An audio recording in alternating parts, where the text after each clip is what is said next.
Try harder. Try again.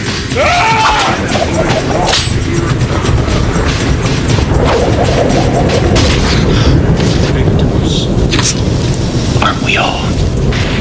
Do we really need another remake?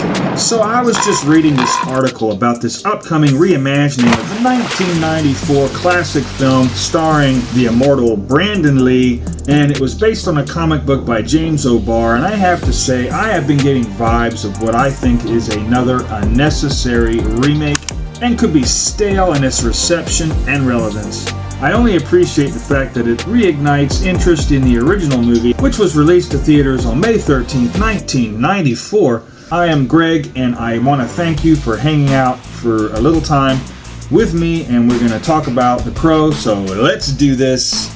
Born out of tragedy, The Crow was a creation of James O'Barr, who I mentioned earlier, and it is because of the death of his fiancée in a tragic and horrible drunk driving accident.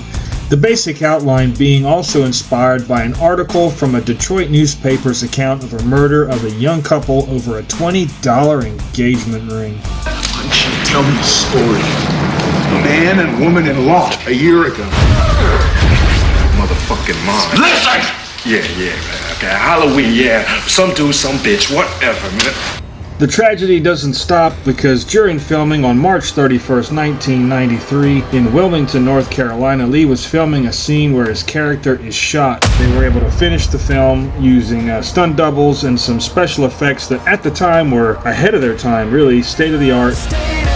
There's a scene in particular that I do know about where you see his reflection in a mirror, and that was a trick done using early computer effects. But it's a revenge story where you get the protagonist, who is the Crow, Eric Draven, coming back to pick off the perpetrators one at a time.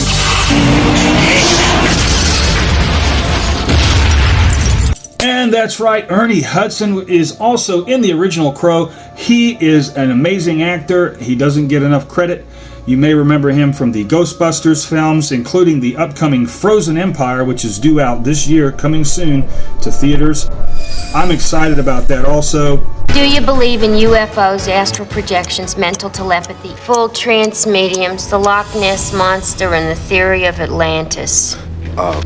If there's a steady paycheck in it, I'll believe anything you say. But anyway, as our villain in the movie, we get Michael Wincott as Top Dollar, and this is top shelf stuff. He is a great villain. I loved it. I want all of you boys to be able to look me straight in the eye one more time and say, "Are we having fun or what?" Hey, you! Huh? What's your name? Skank? You don't feel that? I feel like a little worm on a big fucking hook. Reminiscent of, even the Jack Nicholson's Joker in his delivery. I think he is an amazing villain. He's played a lot of villains in the past. He was also in the Alex Cross film Along Came a Spider. This is a sequel with Morgan Freeman as Alex Cross, and that's another really good movie that he was in. So I'm just pointing out some other films that you may want to check out that he is in. I advise you to move on, Pilgrim. This is the sheriff's land. Wrong. This is my land and my tree. Therefore, whatever's in it also belongs to me. Might I have the pleasure of your name before I have you run through? Robin of Locksley. So coming at you in 2024, we're going to get a remake of The Crow. It is hitting theaters in June, starring Bill Skarsgård as The Crow, Eric Draven, and he was recently in the John Wick series, John Wick 4. If you win, the table will honor its word. You will have your freedom, but you won't take it. Blades. Playing the Marquis Vincent de Gramont, and I must say I enjoyed his role in that film. I did like that movie a lot, and I will be covering those, by the way, in the near future, the John Wick films. And it seems to me like he does have a good fit for this role. However, from pictures I've seen, I'm not so convinced that the look is correct. But anyway, Shelley is going to be played by FKA Twigs. So 2024's Crow is directed by Rupert Sanders, who's only directed a few films, including 2017's A Ghost in the Shell, which coincidentally also has a part that's played by Michael Wincott, who was, as I mentioned, the villain in the original Crow from 1994. So, small world. Huh. What is it you want from us? I think it's more about what Anchor Robotics can do for you. 73% of this world is woken up to the age of cyber enhancement.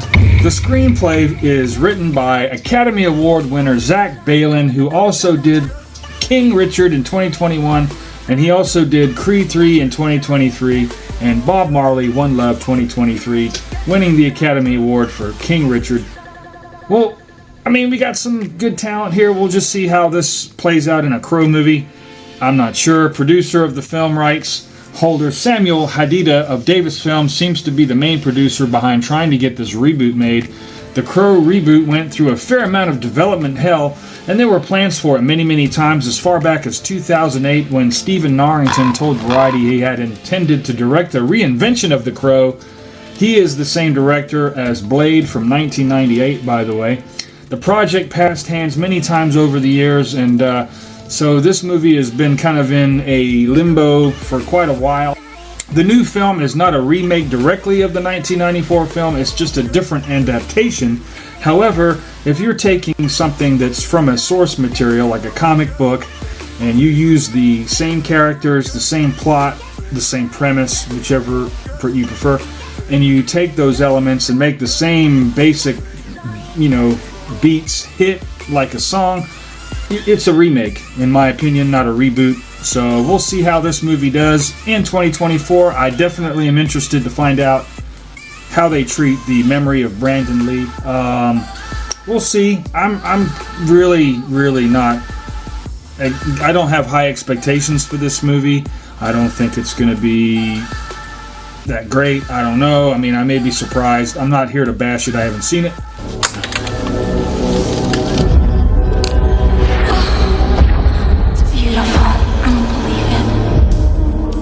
So let's go ahead and score The Crow from 1994. I'm going to give this movie a 9.0. I think it's worthy of this score. It is a masterpiece, almost.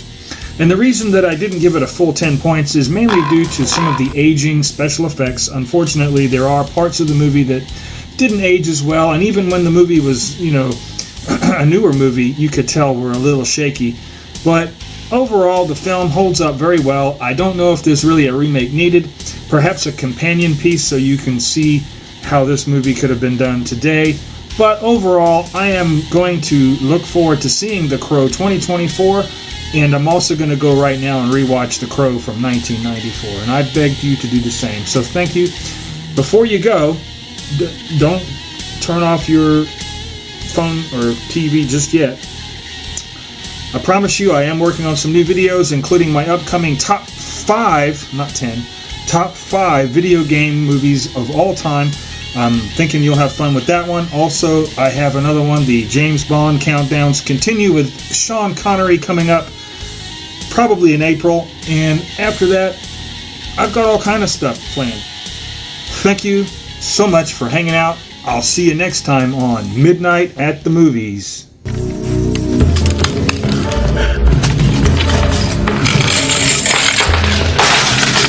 Tell them Eric Draven sends his regards.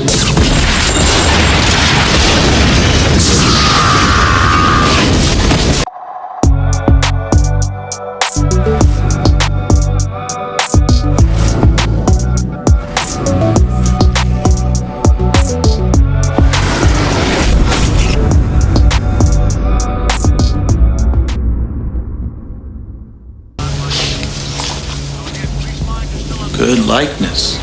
So your body, man, you died. You got buried. You still have your hat on.